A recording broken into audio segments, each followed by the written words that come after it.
बिस्मिल्लाहिर्रहमानिर्रहीम, अस्सलाम वालेकुम। आज की इस वीडियो में हम बनाएंगे जी समोसा एंड स्प्रिंग रोल्स की शीट।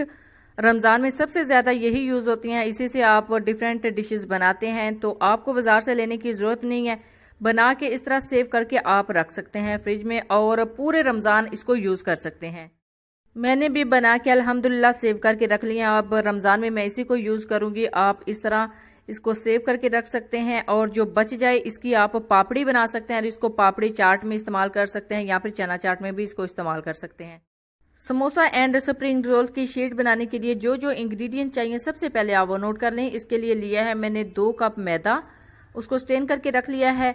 हाफ टी स्पून नमक और हाफ टी स्पून नमक के अलावा इसके अंदर जाएगा जी 2 टेबल स्पून कुकिंग ऑयल और हस्बे ज़रूरत इसमें जाएगा पानी। चलें आप इसको तैयार कर लेते हैं। तो सबसे पहले इसके अंदर ऐड करेंगे जी नमक। नमक को ऐड करके अच्छे तरीके से मिक्स करेंगे ताकि इक्वली सारा मिक्स हो जाए। उसके बाद इसके अंदर जाएगा जी कुकिंग ऑयल। कुकिंग ऑयल को डालकर अच्छे तरीके से इसको मिक्स करना है, यानी मसलना है। तो जो कुकिंग ऑयल है वो अच्छे तरीके से इसके अंदर मिक्स हो जाएगा। कुकिंग ऑयल और नमक को अच्छे से मिक्स कर लिया है। अब इसके अंदर जाएगा जी वाटर, यानी अब इसकी डो बनानी है। लेकिन इस चीज़ का ख्याल रखना है कि इसको आपने जिस तरह आटा गूंदते हैं रोटियां बनाने के लिए उस तरह नहीं गूंदना, उससे ज़्यादा सख्त गूंदना है। ये इसकी बेसिक टिप है। अगर इसको आप फॉलो करेंगे तो आपकी जो पट्टियां हैं, जो शीट्स हैं, वो बिल्कुल परफेक्ट बनेगी। लेकिन अगर आपका आटा थोड़ा नरम हो जाएगा तो ये जो शीट्स हैं वो आपस में जुड़ जाएंगी और आपसे निकलेंगी नहीं बाहर। इसको 3 से 4 मिनट के लिए अच्छे से गूंदना है और अच्छे से गूंदने के बाद इसको सख्त से डो बना लेना है। अल्हम्दुलिल्लाह हमारी जो डो है वो तैयार होने पे आ गई है, लेकिन अभी भी ये हाथों को चिपक रही है। इसी शेप में आपने इसको नहीं निकालना, इसको अच्छे तरीके से गूंदना है। ये देखिए बिल्कुल परफेक्ट हमारी जो डो है वो तैयार हो चुकी है। बहुत सख्त इसको गूंदा है, यानी जब आपके हाथ से चिपकना बंद कर दे ये 3 से 4 मिनट में, तो समझिए आपकी डो बिल्कुल तैयार है। अल्हम्दुलिल्लाह हमारी डो बिल्कुल परफेक्ट तैयार हो चुकी है। अब इसको 15 से 20 मिनट के लिए रेस्ट के लिए रख देंगे। तो इसको कवर करके रख देना है आपने 15 से 20 मिनट के लिए। मैंने भी इसको रख दिया है 15 से 20 मिनट के लिए रेस्ट के लिए। अल्हम्दुलिल्लाह 15 से 20 मिनट गुजर चुके हैं। हमारा जो आटा बिल्कुल सेट हो चुका है। आप इसके छोटे छोटे से पेड़े बना लेंगे। तो उसके लिए मैंने कुछ इसके पार्ट्स किए हैं, यानी 2 कप आटा था तो उसके मैंने 8 पेड़े करने हैं। तो इसके 8 पार्ट मैं अलग-अलग कर लूंगी। अब इसको पेड़ों की शक्ल दे देंगे। आपने इस चीज़ का ख्याल रखना है कि इनका जो साइज़ है वो बिल्कुल बराबर हो, इक्वल हो, यानी हमें एक साइज़ के पेड़े चाहिए। थोड़ा सा कमी किसी में नहीं होनी चाहिए, बिल्कुल आपने इक्वल सबको करना है। अब ये सारे इक्वल हो गए हैं तो अब इसके हम पेड़े तैयार कर लेंगे। एक ही साइज़ के पेड़े बिल्कुल तैयार करने हैं, सेम एक जैसे। अल्हम्दुलिल्लाह हमारे पेड़े तैयार हो चुके हैं। ये देखें तमाम के तमाम हमने पेड़े तैयार कर लिए हैं। अब इनके 2 पार्ट कर लिए हैं, यानी इनको 2 पार्ट्स में हम बनाएंगे। तो सबसे पहले मैंने शीट के ऊपर थोड़ा सा स्प्रिंकल किया है मैदा। मैदा स्प्रिंकल करने के बाद एक पेड़ा रखेंगे, इसको सेट करेंगे, यानी इसको थोड़ा सा प्रेस करना है। जिस तरह आप घर में आम रोटी बनाते हैं उसी तरह इसको थोड़ा सा प्रेस करते जाएंगे। जब ये थोड़ा सा प्रेस हो जाएगा यानी फैल जाएगा तो फिर इसको बेल लेंगे। ये देखिए अल्हम्दुलिल्लाह हमारा जो पेड़ा है वो प्रेस हो चुका है। अब इसको बेलेंगे। बेलने के लिए मैंने बेलना लिया है, लेकिन इसके ऊपर कुकिंग ऑयल नहीं लगाया, कोई चीज़ नहीं लगाई। विदाउट कुकिंग ऑयल लगाने के इसको बेलना है, क्योंकि इसके ऊपर मैं खुश्का लगा चुकी हूँ।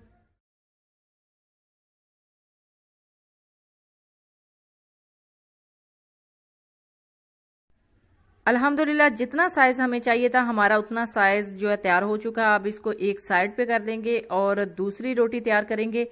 इसी तरह 1 बाय 1 करके हमने सारी रोटियां तैयार कर लेनी है। ये देखिए इसी तरह प्रेस किया है जैसे पहले को किया था और प्रेस करने के बाद इसको बेल लेना है। सेम उसी साइज का हमने बेलना है जिस साइज का उसको बेला था। अल्हम्दुलिल्लाह दूसरी रोटी भी तैयार हो चुकी है। इसी तरह हमने ये चारों रोटियां तैयार कर लेनी है।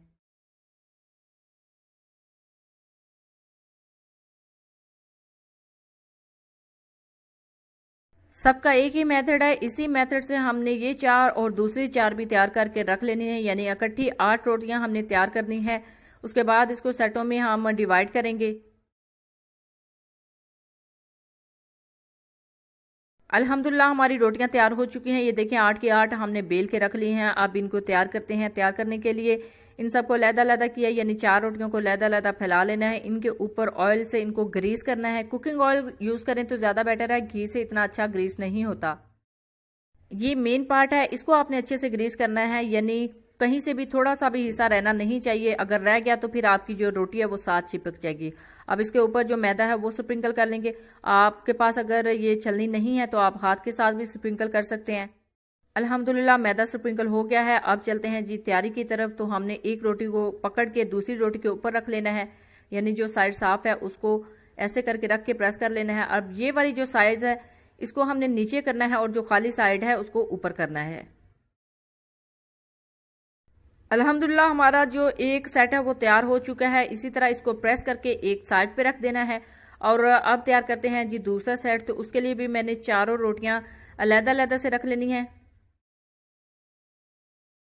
सेम पहले की तरह ही रोटियों को बिछा लेना है और उसी तरह ही ऑयल को ग्रीस करना है। ऑयल ग्रीस करने के बाद इसके ऊपर मैदा स्प्रिंकल करेंगे, लेकिन उससे पहले अच्छे तरीके से आपने ऑयल को ग्रीस करना है।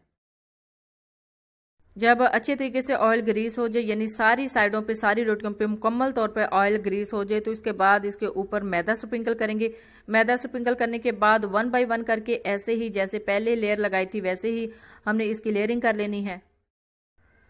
इसी तरह 1 बाय 1 करके ऊपर रख लेना है, लेकिन ये थोड़ा गलती से हो गया था तो अब इसको जो साइड साफ थी उसको उसके ऊपर टर्न कर देना है। टर्न करने के बाद इनको दबा लेना है और इनको बेल लेना है। देखिए इस तरह से आपने रोटी को बेलना है। कोशिश करनी है जितनी ज्यादा ये बड़ी हो सके उतनी आपने बड़ी कर लेनी है और पतली भी करनी है, क्योंकि हमने इसकी शीट्स तैयार करनी है तो उसके लिए मोटी शीट्स अच्छी नहीं लगती। तो आपने कोशिश करनी है जितना ज्यादा आप इसको बेल सके बेल लें। कोशिश करनी है कि जितना बड़ा इसको बेल सकें उतनी अच्छे तरीके से आपने बेलना है, क्योंकि हमने शीट्स तैयार करनी है। तो शीट्स जितनी पतली होंगी उतनी अच्छी लगेंगी, उतनी उसमें सफाई लगेगी, यानी मोटी शीट्स इसमें अच्छी नहीं लगती। देखिए अल्हम्दुलिल्लाह हमने अच्छी तरीके से इसको बेल लिया। आप चेक करेंगे कि देखें इतनी आपने इसकी मोटाई रखनी है, इससे ज्यादा आपने इसको मोटा नहीं करना। एक सेट तैयार हो चुका है। अब इसी तरह हम दूसरा सेट तैयार करेंगे। तो दूसरा सेट तैयार करने के लिए भी हम अपनी जो वो रोटी थी उसको नीचे बिछाएंगे और उसको उसी तरह बेलेंगे जैसे हमने पहली रोटी को बेला था। और कोशिश करनी है कि इसका साइज भी सेम वैसा ही आए जैसे आपने पहली रोटी को बेला था। देखिए अल्हम्दुलिल्लाह हमारी रोटी तैयार हो चुकी है। तो अब चलते हैं इनको पकाने की तरफ। तो उसके लिए मैंने एक तवे को थोड़ा सा प्रीहीट किया था, बिल्कुल हल्का सा गर्म तवे के ऊपर इसको डाल देना है और इसको अच्छे तरीके से सेट कर लेना है दरमियान में, क्योंकि ये तवा थोड़ा सा किनारों वाला था तो इसमें थोड़ा सा सेटल करने में मसला हो सकता है। तो इसलिए बाद में मैं दूसरा तवा इसके अंदर यूज करूंगी। देखिए जी अल्हम्दुलिल्लाह हमारी जो रोटी है वो बिल्कुल मैनेज हो चुकी है, बिल्कुल दरमियान में आ चुकी है। तो अब इसको 30 सेकंड के लिए पकाना है हल्की आंच पे। 30 सेकंड के लिए इसको पकाना है, इससे ज्यादा हमने इसको नहीं कुक करना, क्योंकि हमने इसको फुल कुक नहीं करना, इसको हाफ कुक करना है। तो ये देखिए अल्हम्दुलिल्लाह हमारी जो हाफ कुक है वो हो चुकी है। अब इसकी साइड चेंज करेंगे, टर्न करेंगे। ये देखें ऐसी शेप आई है, सेम ऐसी ही शेप हमने उस साइड पे लानी है। 30 सेकंड के लिए दूसरी साइड को भी पकाना है। जब ये 30 सेकंड गुजर जाएंगे तो हमारी जो रोटी है बिल्कुल तैयार हो जाएगी। अब इसको उतार लेते हैं तवे से। तो जो दूसरी रोटी आप उसको भी तवे पे डालिए, लेकिन इस दफा हमने तवा चेंज किया है। पहले दूसरा तवा था, अब ये आम वाला तवा है। तो इसको 30 सेकंड के लिए पका लिया है। 30 सेकंड के बाद इसकी साइड चेंज करेंगे। अल्हम्दुलिल्लाह देखें दूसरी साइड भी हमने चेंज कर दी है। तो इसको पकाने के बाद 30 सेकंड इसको उतार लेंगे। दोनों रोटियां हमारी तैयार हो चुकी हैं। देखिए अल्हम्दुलिल्लाह ऐसी शेप में हमें चाहिए थी रोटियां। अब इनको अलग अलग कर लेंगे, लेकिन आपने एहतियात के साथ करना है। मैंने जब उतारी थी तो ये थोड़ी सी ठंडी हो गई हैं, इस वजह से थोड़ा मुश्किल हो जाएगा उतारने के लिए। लेकिन इसकी मेन टिप ये है कि चूल्हे से उतारते ही, तवे से उतारते ही फौरन इसको अलग करते हैं तो ये आसानी से हो जाती हैं। इसकी सबसे ज्यादा मेन टिप यही होती है कि चूल्हे से उतारते ही इनको अलग अलग कर लेते हैं तो ये आसानी के साथ अलग हो जाती हैं। अदरवाइज ये थोड़ी सी मुश्किल इनको उतारने में पेश आती है। अल्हम्दुलिल्लाह मेरी एक शीट जो है अलग हो गई है। अब इसी तरह मैं दूसरी शीट्स को भी अलग कर लूंगी। इसकी बेस्ट और मेन टिप यही होती है कि इसको जैसे ही आप तवे से उतारें तो इसको अलग कर लें। अगर ये ठंडी हो जाए तो उतरने में थोड़ी सी मुश्किलात पेश आती हैं। ऐसे ही हुआ है मेरे साथ, मेरी थोड़ी सी ठंडी हो गई है तो ये देखें उतारने में थोड़ी मुश्किल पेश आ रही है और थोड़ी सी फट भी रही है। लेकिन इसकी खैर है, ये बाद में पापड़ी बनाने के काम आ जाएगी। हमें असल में इसके जो दरमियान वाला पार्ट है वो चाहिए, तो उसके लिए मैं सारी शीट्स को अलग अलग कर लूंगी। देखिए अल्हम्दुलिल्लाह इजीली मेरी भी अलग हो रही हैं। तो जैसे ही अलग हो जाएंगी इसकी हम तैयार करेंगे जी समोसा पट्टी, यानी स्प्रिंग रोल्स की पट्टी। देखिए अलग अलग करके मैंने रख ली है एक जगह पे। अब इसको मैं पिज्जा कटर से इसकी कटिंग करूंगी। जितना साइज चाहिए, जितना परफेक्ट साइज होता है उस साइज के हिसाब से मैंने अंदाजा नहीं इसको कटिंग कर लिया है। आप छुरी के साथ भी इसको कटिंग कर सकते हैं। अगर आपके पास पिज्जा कटर नहीं है, छुरी के साथ भी इजीली ये कटिंग हो सकती है। इसकी साइडें हम अलग कर लेंगे, वो हमारी पापड़ी बनाने के काम आएंगी क्योंकि वो भी ज़ाया नहीं है, उसी को भी हम यूज़ कर सकते हैं। देखिए अल्हम्दुलिल्लाह हमारी कटिंग हो गई है। देखिए कितनी अच्छी हमारी जो समोसा पट्टी है, समोसा शीट्स है वो तैयार हुई हैं और स्प्रिंग रोल्स शीट भी, इसी को हम पूरे रमज़ान चलाएंगे। बिल्कुल बाजार जैसी तैयार हुई हैं, कोई गेस कर ही नहीं सकता कि आपने इसको घर में तैयार किया है। बिल्कुल पतली सी तैयार हुई हैं, जैसे बाजार से आप लेके आते हैं। आप इसको मैं छुरी से कटिंग करूंगी क्योंकि पहले मैंने पिज़्ज़ा कटर से कटिंग किया है, अब छुरी की मदद से इसकी कटिंग करूंगी दरमियान से। ये देखें इसके 2 पार्ट कर लिए हैं और इनको मैंने इकट्ठा कर लिया है। ये देखें कितनी खूबसूरत हमारी शीट्स तैयार हुई हैं।